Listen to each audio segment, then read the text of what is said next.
कितने गुजराती डायरेक्टर्स हैं ये चेक कीजिए। तो ये जो गुजराती मनुवादी मानसिकता के बिजनेसमैन हैं ये देश की हर एक पॉलिसी को कॉम्प्रोमाइज़ करा रहे हैं। इन्होंने इकोनॉमिक पॉलिसी कॉम्प्रोमाइज़ की। ट्रेड डेफिसिट आज 75-25 का है भारत और चाइना के बीच में।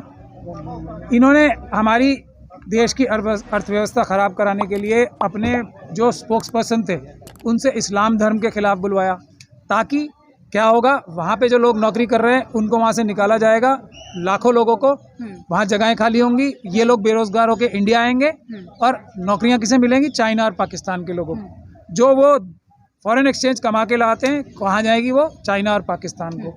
ये है आरएसएस और बीजेपी की मेन साजिश। जब इससे भी दिल नहीं भरा तो जो चाइना की आर्मी या पाकिस्तान की आर्मी भारतीय आर्मी से डरती है, तो वो इसलिए डरती है कि हमारे पास एक सिस्टम है आर्मी। यहाँ एक्सपीरियंस्ड फौजी भी होते हैं एक रेजिमेंट में, या जो एक प्लेटून होगी, और उसमें नए लोग भी होते हैं। इससे मिलके एक बहुत अच्छा कॉम्बिनेशन बनता है और दसियों साल तक एक दूसरे के साथ रह के जो भाईचारा या दोस्ती या अंडरस्टैंडिंग फौजियों में बनती है आपस में, वो 4 साल में से मेरे ख्याल से 1.5 साल तो इसी में निकल जाएगा ना, उनकी ट्रेनिंग वगैरह में। तो 2.5 साल में क्या अंडरस्टैंडिंग बनेगी? क्या फौजी आपस में एक साथ तालमेल से लड़ेंगे? ये चाहते हैं, ये है बुनियादी वजह। तो ये मनुवादी मानसिकता के जो गुजराती बिजनेसमैन हैं, इन्होंने देश की जो ये पॉलिसी है, रिक्रूटमेंट पॉलिसी आर्मी की, जो एक इतना लंबा मजबूत हमारी आर्मी है और फौज है, एयरफोर्स नेवी, उसको ख़राब करने के लिए, वो सिस्टम सारा डिस्टर्ब करने के लिए, चाइना को फ़ायदा पहुंचाने के लिए ये पॉलिसी आई है। ये सबसे बड़ा देशद्रोह है, ये सबसे बड़ी गद्दारी है, जिसकी हर एक भारतीय को, जो भारत से प्यार करता है, भारत के संविधान से प्यार करता है, उसको सड़क पे आके मुखालफत करनी चाहिए पीसफुल तरीके से। जो नहीं करेगा उसकी वफादारी पे हमें शक है। मगर लोग जब सड़कों पर आ रहे हैं तो उन्हें फिर पकड़ पकड़ के रिटेन किया जा रहा है। पैसे ही इतने मिल रहे हैं ना। अब ये देखिए, जब ये ठेके पे इन्होंने रेलवे, एयरलाइन सब तो ठेके पे दे दिया, सारी नौकरियां सरकारी ठेके पे दे दी। तो अब एक चीज़ आर्मी और फौज बची थी ना, एयरफोर्स, नेवी और इंडियन आर्मी, तो उसको भी ठेके पे दे रहे हैं। अब ठेके पे कौन लेगा? यही अडानी अंबानी। और ये किसके एजेंट्स हैं? ये चाइना और पाकिस्तान की एस्टेब्लिशमेंट के एजेंट है, इसमें हमें कोई शक नहीं है। आरएसएस की सारी पॉलिसीज़ पाकिस्तान और चाइना को फ़ायदा पहुंचाने के लिए इनके साथ गठजोड़ के करके हो रही हैं, और इससे ये देश का नुकसान कर रहे हैं, देश को बर्बाद कर रहे हैं, देश को तबाह बर्बाद कर रहे हैं जी। लेकिन सर वो तो हिंदू राष्ट्र बना रहे हैं बीजेपी वाले। तो हिंदू राष्ट्र, तो देखिए हिंदू राष्ट्र का क्या मतलब है? मनुस्मृति का लागू करना। उसका क्या मतलब है कि 7.5% लोग जो हैं वो SC, ST, OBC, माइनॉरिटीज़ और महिलाएं जो 92.5% बनती हैं, उनका सबका हक छीन कर अपने पास कर लें। ये तो चाइना और पाकिस्तान की मदद के बगैर हो नहीं सकता ना। हम लोग करने देंगे क्या? उसके लिए क्या हमारी आर्मी करने देगी इनको? ये मनुवादियों को मनुवाद और मनुस्मृति लागू करने देगी? तो इसीलिए आर्मी के खिलाफ साजिश है, हमारी जो फौजें हैं उनके खिलाफ भी ये साजिश है, क्योंकि मनुवाद को तो चाइना और पाकिस्तान से ही मदद करके देश पे राज करना है। हिंदू राष्ट्र क्या यहाँ बन जाएगा वैसे बगैर चाइना और पाकिस्तान की मदद के? उन्हीं की मदद से हिंदू राष्ट्र बनेगा, मनुस्मृति लागू होगी। यंग बनाएंगे आर्मी को, सेना को यंग बनाएंगे। तो इसी प्रोसेस से बनाए ना। मना कर रहा है कोई? यंग लोगों को भर्ती करने से कोई मना कर रहा है? ये ठेकेदारी प्रथा क्या है? कि किसानों ने सबसे बड़ा जो आंदोलन किया देश का अभी, जो CA/NRC की जो मुस्लिम महिलाओं ने किया था, उसके बाद जो सबसे बड़ा आंदोलन हुआ वो किसानों का हुआ। उनकी बेसिक लड़ाई क्या थी? उनकी बेसिक लड़ाई भी ये थी कि चाइना जो है दुनिया में खेती और ज़मीनें खरीद रहा है, अफ्रीका में, ऑस्ट्रेलिया में। यही साजिश 3 किसान बिल लाके की गई थी। क्या होगा? अडानी, अंबानी और इन जैसे कुछ कंपनीज वाले किसानों की ज़मीन छीन लेंगे और वो चाइना को बेच देंगे। वही साजिश तो थी वो भी। लेकिन हमारी ना पॉलिटिकल पार्टीज इस सच को बोलने को तैयार है, डरते हैं सब। इसके बाद भी मैं बोल रहा हूँ, चाहे कोई भी पॉलिटिकल पार्टी हो, अगर वो इसको एम्प्लॉयमेंट का मुद्दा बनाना चाहती है, नौजवान रोजगार मांगने का मुद्दा बनाना चाहती है, तो वो देश के साथ बहुत बड़ा धोखा कर रहे हैं। ये सिर्फ और सिर्फ हमारी देश की सेना, जिससे पाकिस्तान और चाइना डरते हैं, उसको कमज़ोर करने की साजिश है और कोई साजिश नहीं है। कहा जा रहा 20-25 लाख रुपए लेकर जाएगा अग्निवीर जो है ये जो देश के लिए वहाँ पे गोली खाने जा रहे हैं, आपको लगता है ये पैसे के लिए लड़ने जा रहे हैं? ऐसा मीडिया तो यही बता रही है, मीडिया फौजी यही बता रहे हैं कि 20-25 लाख। मेरे ख्याल से तमाम रिटायर्ड फौजी नहीं बता रहे हैं। एक भी फौजी परिवार ये नहीं बताएगा जिनके परिवार टीवी पे बैठे रिटायर्ड। नहीं सर, टीवी पे जी टीवी तो क्रिमिनल मीडिया पे ना, ऐसे बोलो। आप लोगों को असली मीडिया में कोई बैठा है? ये आप क्रिमिनल्स की बात कर रहे हो ना, क्रिमिनल्स हैं ना, ये तो उस कॉन्स्पिरेसी का हिस्सा हैं। ये भी तो चाइना और पाकिस्तान की एस्टेब्लिशमेंट से पैसा जो आरएसएस को मिल रहा है, जो फायदे, ये मनुवादी मानसिकता के गुजराती बिजनेसमैन, यही तो हैं ये क्रिमिनल मीडिया के मालिक।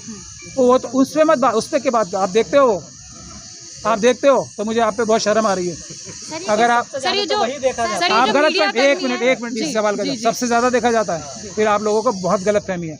आप जो सोशल मीडिया की सच्ची चैनल जो हो ना, न्यूज़ रिपोर्टर्स, ये उनसे 50 गुना ज़्यादा देखे जाते हैं। आपको यही नहीं पता उनको कौन देख रहा है। घर घर में है सर, ये फ्री दे रहे हैं सबको, फ्री दें या कुछ भी दें, कोई नहीं, आपकी रीच, सोशल मीडिया की रीच इनसे 50 गुना ज़्यादा है। इसीलिए आप पे रिस्ट्रिक्शंस लगाने की कोशिश हो रही है। अब आप लोग जीत रहे हैं।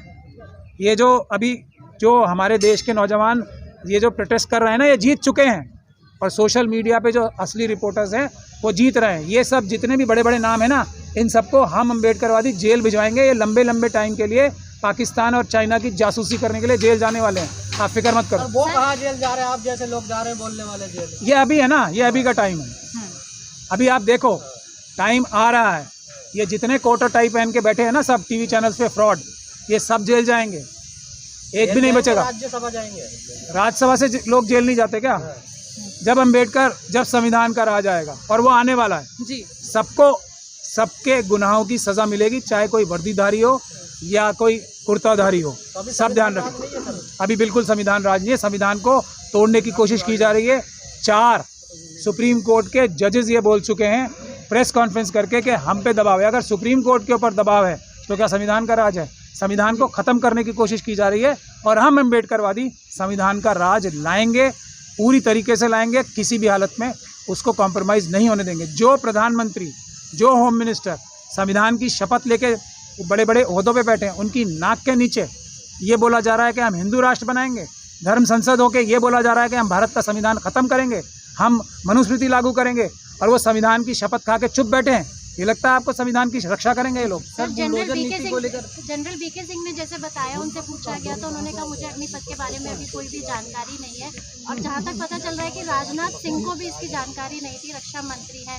तो आपको क्या लगता है कि इस तरह की जो योजनाएं हैं, ये जो स्कीम्स है, इनका फैसला कहाँ से हो रहा है?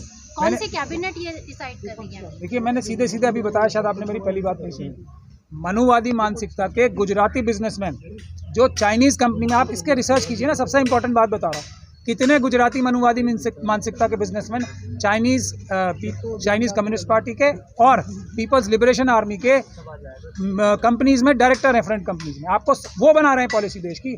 मोदी जी और शायद अमित शाह साहब भी नहीं बना पा रहे हैं। उनको सिर्फ ये है कि तुम अपने पदों पे रहो और ये बढ़िया बढ़िया 70-80 लाख के हेडक्वार्टर से तो नहीं बन रही हैं? नागपुर हेडक्वार्टर से भी बन रही होंगी, लेकिन मुझे नहीं लगता नागपुर हेडक्वार्टर को इतनी समझ है ये जो। लेकिन अडानी अंबानी ये सब लोग हैं ना, ये चाइनीज़ जो उनके जैक मा वगैरह हैं, ये सब लोग, वो देखिए वहाँ के बिजनेसमैन भी तो हैं, वो देश के साथ वफादारी कर रहे हैं और ये देश के साथ गद्दारी कर रहे हैं।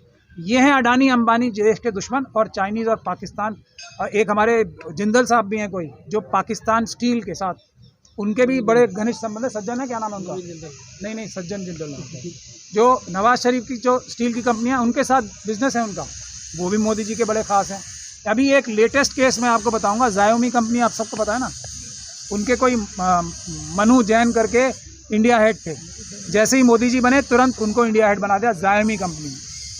मोदी जी तो नहीं बनवाया होगा, उनके फ़ोटो हैं अंबानी साहब के साथ, ट्विटर पे और मीडिया पे देख लेंगे, तो उन्होंने उनको जायोमी कंपनी का वो बनाया।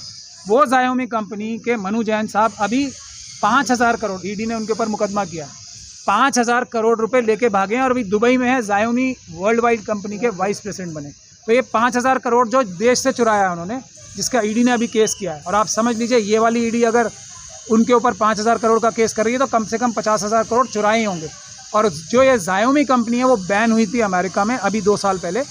ये फ्रंट कंपनी है पीपल्स लिबरेशन आर्मी, जो चाइनीज़ आर्मी है उसकी, इस बात पे अमेरिका में बैन। तो ये 5000 करोड़ चाइनीज आर्मी के काम आने वाले हैं, हमारे देश की आर्मी को नुकसान पहुंचाने। सर ये किसान का क्या होगा? इन पर केस हो रहे हैं सर किसान बिल जो सरकार को वापस लेना पड़ा, और जो सेना में ज्यादातर बच्चे भर्ती होते हैं वो खेती किसानी से आते हैं, कहीं सरकार बदला तो नहीं ले रही है? सरकार नहीं बदला ले रही, सरकार के हाथ में नहीं है ना। राजनाथ सिंह जी को आप मुझे बता रही हो नहीं पता, हमारे जो एक ही इनके कैबिनेट में जो किसान बिल पे उनको बैकफुट पे आना पड़ा था। बैकफुट पे नहीं, माफ़ी मांगनी पड़ी थी। अभी भी साजिश जारी है। देखिए, किसान आंदोलन ख़त्म नहीं होना चाहिए, नहीं हुआ है। असली चीज़ है ये पीछे से साजिश करके वही काम अभी भी दोबारा करें। एमएसपी का कुछ हुआ अभी नहीं हुआ ना। और देश से अनाज जो है एक्सपोर्ट करना बंद हुआ ना, क्योंकि देश में इतनी खाद्यान्नों की कमी आ गई, क्योंकि ये सारा अनाज यहाँ से चुरा के पहले छुपा के बेच चुके हैं, इसलिए आई है कमी।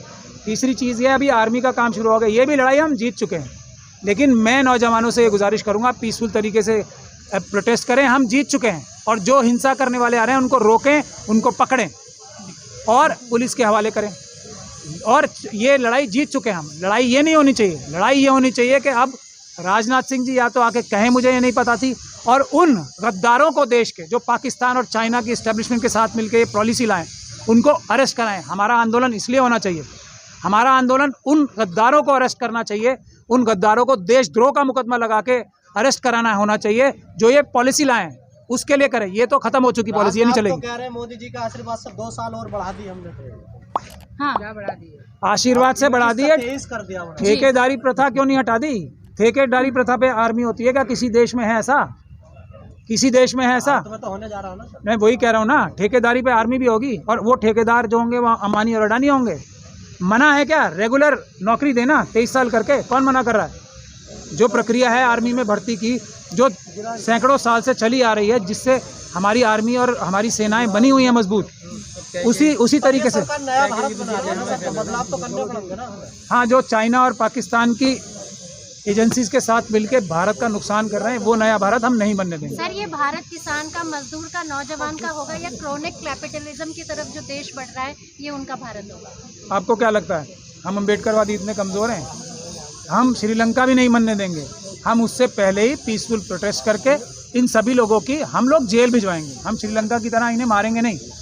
हम लोग इनके आरएसएस के एक एक व्यक्ति को, जो कल एक छोटी सी स्कूटर पे घूम रहा था और आज मर्सिडीज में घूम रहा है, हम चिन्हित करके, सिर्फ इन 8 सालों में आरएसएस और बीजेपी के कितने ऑफिस बियरर्स करोड़पति और अरबपति बन गए, उनको सबको चिन्हित करके जेल भिजवाएंगे। उनकी सारी प्रॉपर्टीज जब्त करा के देश के असली जो प्रधानमंत्री, असली प्रधानमंत्री, जो अच्छे प्रधानमंत्री बनेंगे, उसमें देंगे। कोई ये पीएम कौन सा फंड है? ये फ्रॉड फंड है। पीएम कौन सा फंड है? ये पीएम केयर फंड, जिसका कोई हिसाब किताब नहीं है, उस फंड से भी सारा पैसा निकाल के, जो पीएम रिलीफ फंड है।